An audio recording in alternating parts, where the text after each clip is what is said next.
کہ اس کے پتوں کے اوپر ایک تہ جم جائے اور اس کے تنے پر بھی چونا لگاتے ہیں تاکہ ٹھنڈک اندر نہ جائے، پھر اس کو یوں کور کر دیتے ہیں کہ اندر سردی نہ جائے۔ اتنی حفاظت ایک چھوٹے سے پودے کی جاتی ہے، تب جا کر وہ پروان چڑھتا ہے۔ اور سب سے بڑا پودا انسان ہے، تو سب سے قیمتی دھرتی ماں ہے، اور سب سے قیمتی رشتہ خامد اور بیوی ہے۔ اور آج کے خامد بیوی کو ماں کی گالیاں نکال رہے، بہنوں کی گالیاں نکال رہے، جیسے وہ خرید کے کسی لونڈی کو خرید کے، کسی کی بیٹی ہے تو کھیتی، تم لوگ دورے والے اب جا رہے ہو، تمہاری شادیاں ہو گئی، تو اللہ کے واسطے بچوں بدتمیز نہ بننا اپنی بیویوں کے ساتھ، یاد رکھنا میری باتوں کو۔ وہ جو گیت تم نے سنا نہیں میری عمر بھر کا ریاض تھا، میرے درد کی تھی وہ داستاں جسے تم ہنسی میں اڑا گئے۔ کہیں ایسا نہ کر دینا میری باتوں کو۔ اگر اپنی زندگی کو خوبصورت دیکھنا چاہتے ہو، عالیشان دیکھنا چاہتے ہو، اپنے اخلاق کا شکل، چونکہ بیوی کی بات ہو رہی، ورنہ ہر رشتے میں کسی کی ضرورت، ماں کا رشتہ ہے محبت دینی پڑے گی، باپ کا رشتہ ہے محبت دینی پڑے گی، بہنوں کا رشتہ ہے، بھائیوں کا رشتہ ہے، اولاد کا رشتہ ہے۔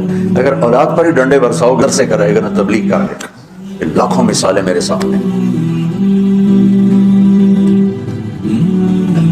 تو اولاد پر بھی جبر کرو گے تو باغی ہو جائیں گے۔ ایک ہمارے ساتھی نے اپنے بیٹے کو حافظ بنایا، وہی تبلیغی زور، بچے کو تمنا نہیں ہے، وہ بنایا۔ جب اس کا سر نکل آیا اس کا اور اس کی شادی ہونے لگی تو اس کے والد نے کارڈ چھپوایا، حافظ فلاں فلاں، انہیں سارے کارڈ جلا دی، جلانے کا مطلب پھینکوا دیا کہ نئے سرے سے کارڈ چھپواؤ اور حافظ کا نام کٹاؤ، حافظ کا نام کٹا کے میرے کارڈ چھپاؤ۔ یہی فیصل آباد کا وقت ہے۔ تو تمہارے ساتھ عالم کا لفظ لگا ہوگا، تم کہو گے میری اولاد بھی عالم ہو، 6 مہینے کی اولاد، اس کے سر پہ بڑی ساری ٹوپی ہو گئی، یہ چاہتا اس سے داڑھی بھی کاٹ لو دی تھی۔ تو اتنے بچوں کے سر پہ ٹوپیاں چڑھائی ہوتی ہیں، ان کی فطرت کی زندگی، ان کو کھیلنے دو، انہیں ٹائم دو، انہیں دیکھو یہ کدھر موڑ رہے ہیں، جس طرف ان کا دھارا جا رہا ہے۔ صرف عالم بننے والا ہی مسلمان ہوتا ہے، صرف حافظ بننے والا ہی مسلمان ہے، اور کوئی مسلمان ہے ہی نہیں۔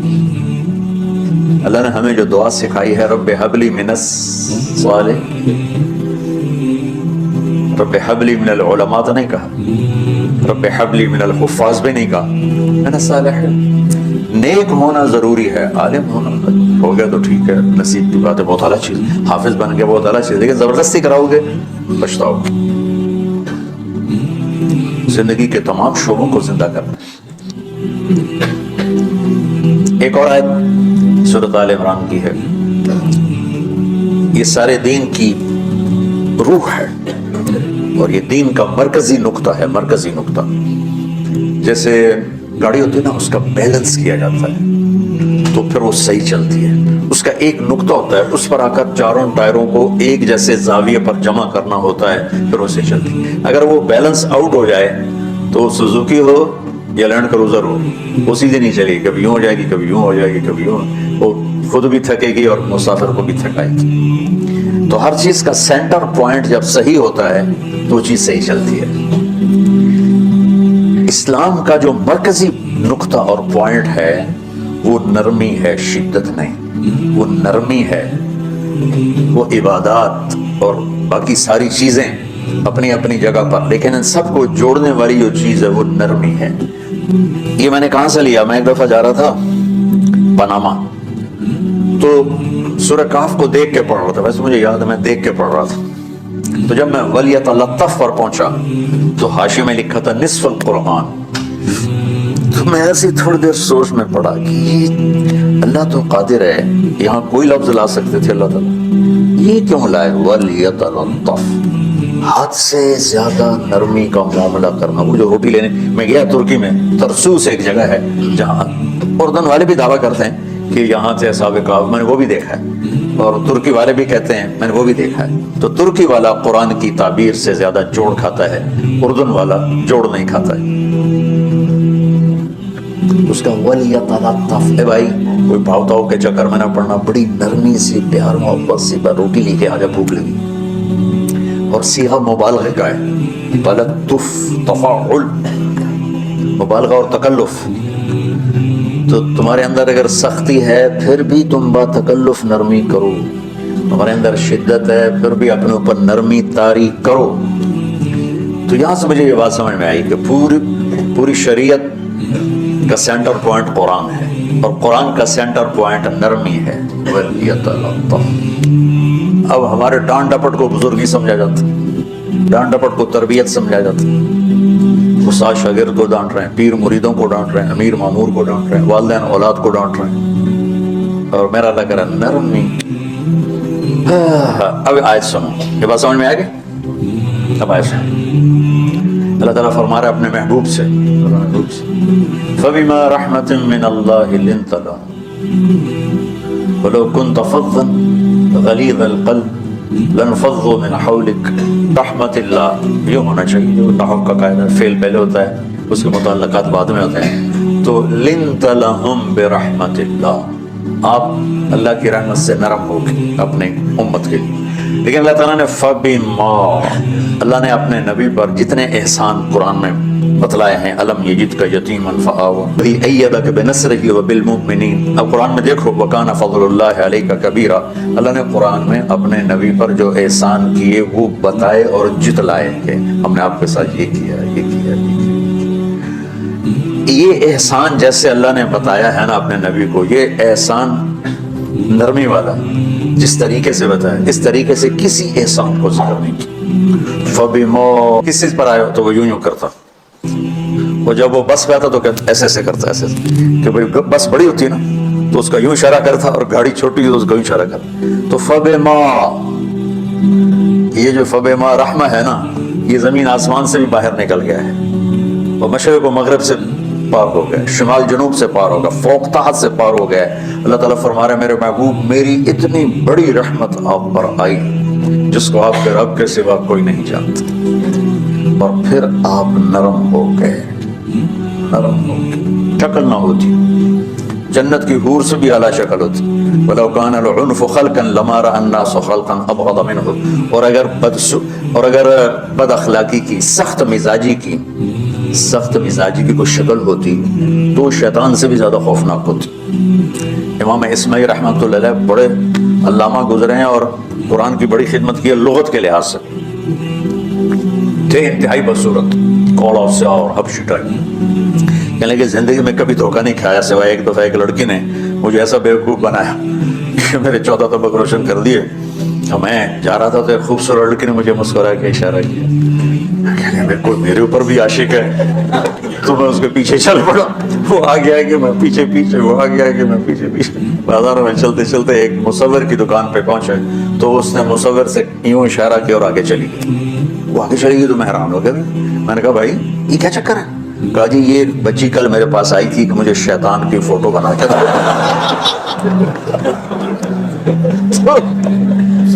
تو میں نے اس سے کہا بیٹی میں نے تو شیطان دیکھا نہیں، تو مجھے دکھا تو میں اس کا فوٹو بناؤں. تو آج تو میں لے کر کہہ رہی تھی یہ ہوتا ہے ایسا ہوتا ہے. تو اگر سختی کی کوئی شکل ہوتی نا تو شیطان سے بھی بدصورت ہوتی. تو ہماری زندگیوں میں جو آئی ہیں نا رکاوٹیں، اس کا کوئی بڑا سبب نہیں ہے. یہ اسباب ہیں چھوٹے چھوٹے مل کے بڑے ہو. زبان کی شدت، بول کی شدت، نظر کی شدت، تانے تشنی، مار پٹائی، اس نے ہمارے رشتوں کو تار تار کر دیا. اور میں قربان جو میرا اللہ تعالیٰ کہہ رہا ہے لو كنت فظا غلیظ القلب، اگر آپ کی زبان میں شدت ہوتی، آپ کے مزاج میں شدت ہوتی، لانفضوا من حولک. انفضوا کا مطلب بتایا تھا نا کل پرسوں، بھگ دوڑ مچ جانا، پیچھے مڑ کے نہ دیکھنا. معلم محمد مصطفیٰ جیسے ہوں صلی اللہ علیہ وسلم، اور طلبہ اصحاب رسول جیسے ہوں. محمد الرسول اللہ، سورہ فتح اللہ نے یوں ایک آیت محمد الرسول اللہ والذین معہ. یہاں محمد اللہ کے رسول ہیں، یہ دعویٰ ہے کہ یہ میرے رسول ہیں. تو پوچھنے والا پوچھتا ہے کہ اس کی دلیل کیا ہے؟ تو اللہ کہتا ہے اس کے ساتھیوں کو دیکھ لو، ایسے ساتھی صرف نبی کے ہوتے ہیں اور کسی کے نہیں ہوتے. والذین معہ، معیت بہت بڑا شرف ہے. اور وہ کیسے ہیں؟ اشداء علی الکفار ہیں، رحماء بینہم ہیں. وہ کیسے ہیں؟ تراہم رکعا سجدا، کوئی سجدوں میں گڑ گڑا رہا، کوئی رکوع میں گڑ گڑا رہا. اور اخلاص ایک باریک چیز ہے جس کو موت سے پہلے ہم دعویٰ نہیں کر سکتے کہ میں جو کچھ کر رہا ہوں اخلاص سے کر رہا ہوں. لیکن وہ اتنے اللہ کے قریب ہوئے کہ اللہ نے ان کے اخلاص کی خود گواہی دی. یبتغون فضلا من اللہ ورضوانا. میں صرف قرآن سے صحابہ کو بتا رہا ہوں. تتجافى جنوبهم عن المضاجع يدعون ربهم خوفا وطمعا. میرے نبی کے ساتھ چلنے والے صحابہ کیسے ہیں؟ راتوں کو اٹھ اٹھ کے روتے ہیں، بستروں سے جدا رہتے ہیں. کیسے ہیں؟ كانوا قليلا من الليل ما يهجعون. رات کو بہت تھوڑا سوتے ہیں. وبالاسحار هم يستغفرون. اور پھر سحری کے وقت توبہ استغفار کرتے ہیں. یہ کیسے ہیں؟ یؤثرون على انفسهم ولو كان بهم خصاصہ. خود بھوکے رہ کر یہ اوروں کو کھانا کھلاتے ہیں. یہ کیسے ہیں؟ لقد رضي الله عن المؤمنين اذ يبايعونك تحت الشجرة فعلم ما في قلوبهم. یہ کیسے ہیں؟ یہ قرآن صرف بتا رہا ہے کہ صحابہ. آخری بات درجہ بندی کی. لا يستوي منكم من انفق من قبل الفتح وقاتل. میرے محبوب آپ کے صحابہ کے دو ہیں جماعتیں. ایک وہ ہیں جو فتح مکہ سے پہلے ایمان لائے، اور ایک وہ ہیں جو فتح مکہ اور اس سے آخر تک ایمان لائے. یہ جو بعد والے ہیں نا، یہ پہلے والوں کے برابر نہیں ہو سکتے. اللہ نے فرق مراتب رکھا ہے.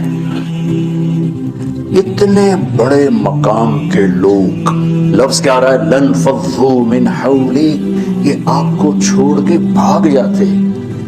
سختی اتنی بڑی بلا ہے کہ اتنے دھرتی نے کسی نبی کے ایسے ساتھی نہ دیکھے نہ دیکھے گی، اور ایسے عظیم انسان دنیا میں نہ آئے نہ آئیں گے. انبیاء کے بعد عظیم ترین انسانوں کا ٹولہ، لیکن وہ بشر تھے، ان سے خطائیں ہوئیں، ان سے گناہ ہوئے. پر اللہ نے کہا جاؤ ہم نے معاف کر دیا. کلا وعد اللہ الحسنى. جاؤ سب کے لیے جنت ہے.